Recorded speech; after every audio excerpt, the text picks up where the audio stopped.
Pourquoi est-ce que tu pries?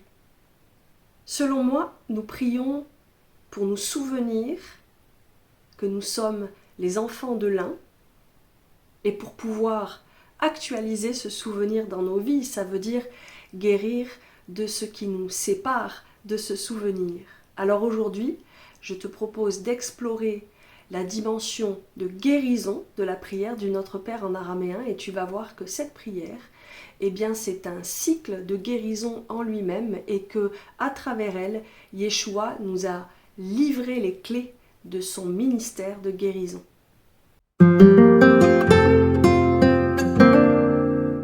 Je crois que les disciples de Yeshua, quand ils ont commencé à le suivre et qu'ils ont fait leur chemin avec lui, eh bien, en réalité, ils ont marché un chemin de guérison pour qu'ils retrouvent leur souvenance, comme on dit chez les soufis, c'est-à-dire leur capacité à se souvenir de leur véritable nature, de leur nature d'amour pur.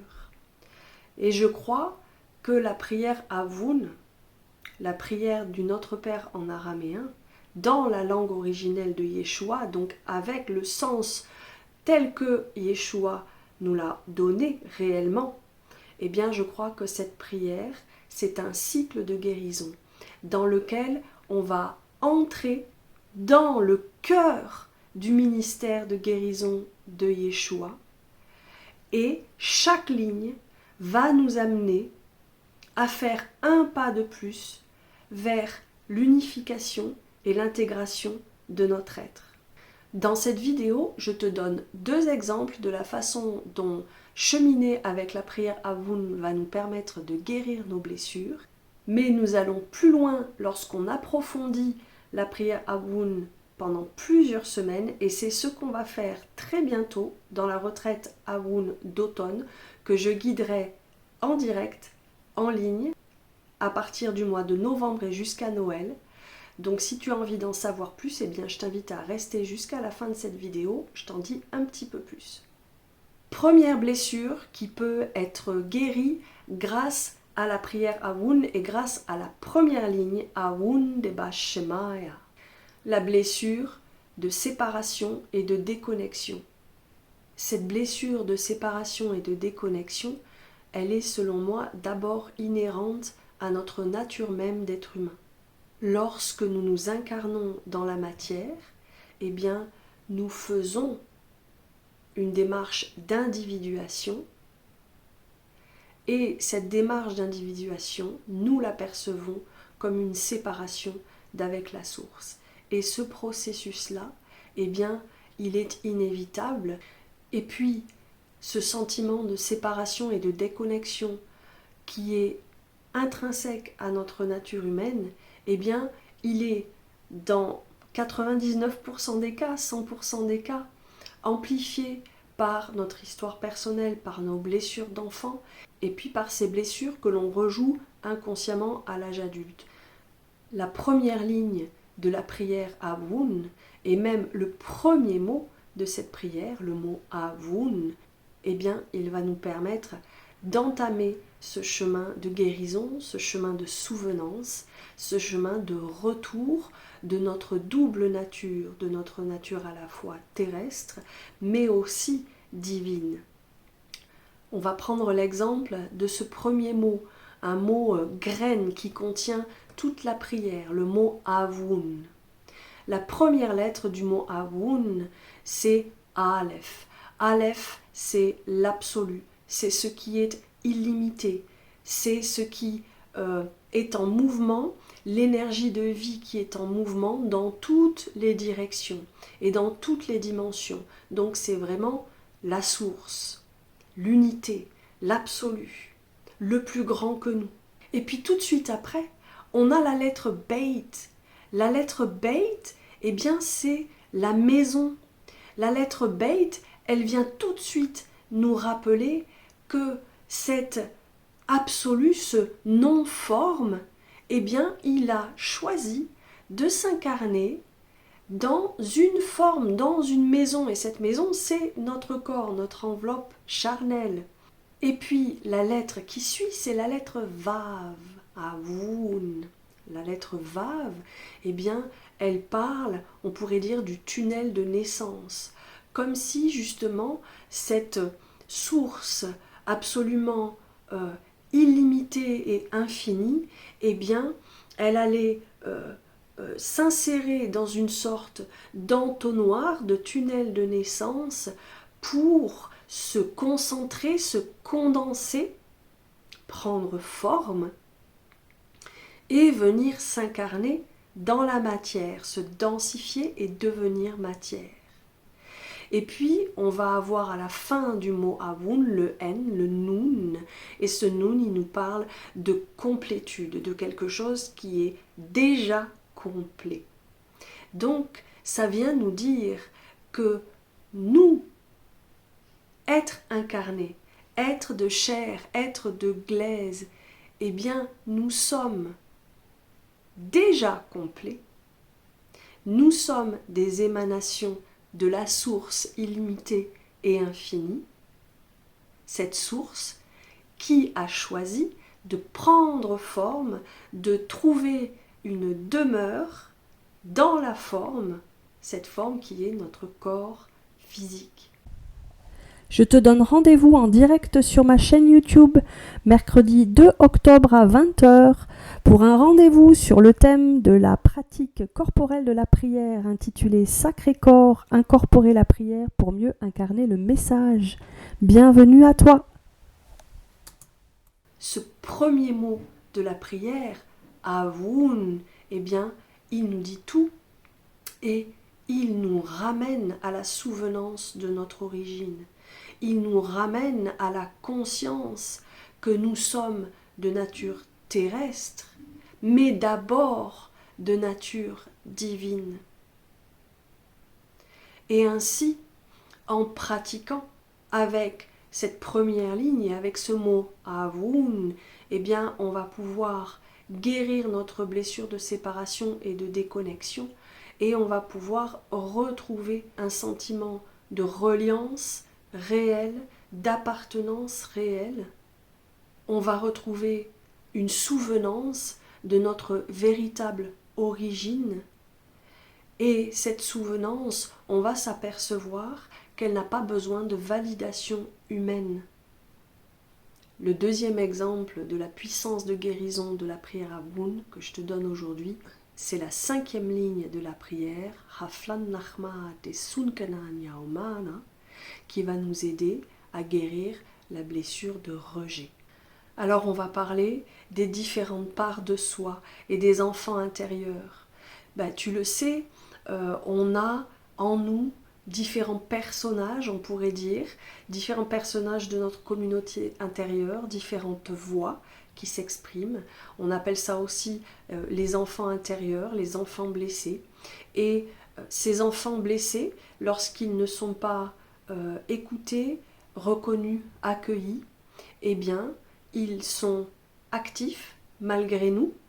Ils vont prendre beaucoup de place, une place qui va créer le déséquilibre et la disharmonie à l'intérieur de nous sans qu'on comprenne pourquoi, et qui va nous laisser avec un sentiment quasiment perpétuel de naviguer dans la vie avec des fondations de notre être qui sont très fragiles, avec la sensation que l'on ne peut pas s'appuyer sur notre être profond.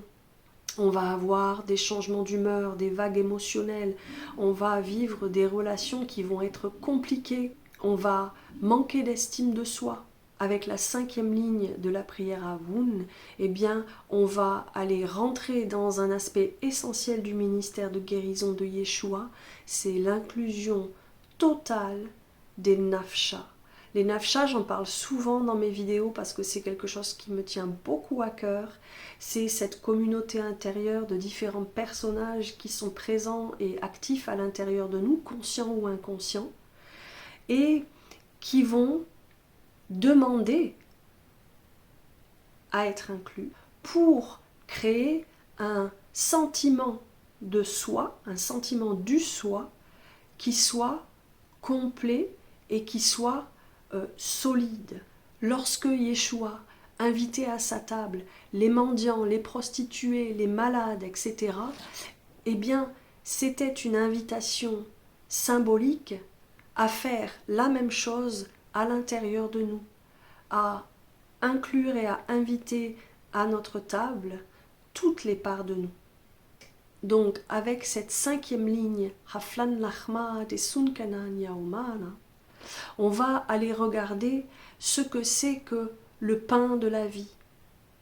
Et on va s'apercevoir que Yeshua nous parle ici non pas de la nourriture terrestre, même si ça l'inclut, mais il nous parle de la présence, de la présence. Et il nous dit que le pain de la vie, ce qui nous donne la vie, c'est la présence. La présence à toutes ses voies, la présence à tout ce que nous sommes. Et il va aussi nous inviter, avec ce mot des Sunkanan, à aller former comme un petit nid. C'est l'image que renvoie de Sunkanan, ce mot araméen. Eh bien, il parle à la fois des besoins, mais c'est aussi un petit nid que l'on va pouvoir constituer à l'intérieur de nous pour accueillir toutes les parts de nous qui ont besoin d'être reconnues. Et ainsi, en pratiquant cette 5e ligne, eh bien, on va apprendre à être en présence avec toutes les parts de nous, à les inclure toujours un petit peu plus, et on va découvrir des ressources cachées à l'intérieur de nous, et on va aussi découvrir que petit à petit, nos fondations se solidifient et nous nous sentons déposés à l'intérieur de nous. Nous nous sentons intègres, intégrés, unifiés. Et ça va créer un sentiment d'estime de soi qui va pouvoir croître petit à petit. Et puis ça va aussi nous aider à avoir des relations avec les autres beaucoup plus harmonieuses. Ça va nous aider à nous retrouver. En réalité, chaque ligne de la prière est un pas vers la guérison. Et le cycle entier de la prière à Voun, eh bien, on peut le faire autant de fois que l'on veut, on peut y revenir tout au long de notre vie et à chaque fois, on va aller un petit peu plus profond dans la guérison de nos blessures. Et à chaque fois, on va aller un petit peu plus profond dans l'unification et l'intégration de notre être et dans l'amour pour nous, pour ce que nous sommes, la souvenance de qui nous sommes vraiment, mais aussi évidemment eh bien, l'amour pour toute la création, l'amour pour notre prochain et notre vie, eh bien, elle va en être évidemment transformée. On va se sentir beaucoup plus apaisé, on va se sentir beaucoup plus solide, notre vie va commencer à prendre sens, on va retrouver la joie et la vitalité, on va devenir capable de beaucoup mieux réguler nos émotions. On va créer des relations harmonieuses et on va retrouver la liberté d'être nous-mêmes. Quelques exemples concrets de guérison à travers la prière à Voun. Michel, qui après des années de conflit avec ses enfants, a pu retrouver des relations harmonieuses avec sa fille et avoir la joie eh bien, de partager à nouveau des moments avec ses petits-enfants et de faire l'expérience concrète de l'amour dans ses relations avec ses proches. Chantal, qui a pu sortir de la culpabilité et rentrer dans la joie après son vécu assez traumatisant dans une école de sœurs. Ou alors Aline, qui a pu revivre un corps vivant et joyeux après l'abus sexuel. Et enfin, Isidore, dernier exemple, eh bien, qui a pu avoir à nouveau ce sentiment d'être à la maison, à l'intérieur d'elle-même, et qui a réussi à s'aimer à nouveau. Alors avant de te quitter, j'ai envie de te poser une question. Si toi, aujourd'hui, tu avais l'occasion de démarrer un cycle de guérison avec cette prière à Voun, et que je te proposais de poser une intention pour ce cycle de prière, quelle serait l'intention que tu poserais? Alors si tu as envie d'explorer le cycle de guérison de la prière à Woun, eh bien, je te donne rendez-vous dans la retraite d'automne qui va se tenir de début novembre jusqu'à Noël, où ensemble et en direct, on va explorer chaque ligne de la prière à Woun et on va pratiquer chaque ligne de la prière à Woun en faisant l'expérience de tout son potentiel de guérison. On va marcher jusqu'à la nouvelle année dans l'atmosphère de Yeshua, semer les graines du renouveau pour le prochain cycle à venir. Et si tu as envie de profiter du tarif de pré-inscription qui est disponible jusqu'au 25 septembre, eh bien je t'invite à cliquer sur le lien qui est dans la description de cette vidéo. Profites-en, tu as jusqu'au 25 septembre, le tarif est vraiment réduit. Donc je te souhaite la bienvenue. Amin.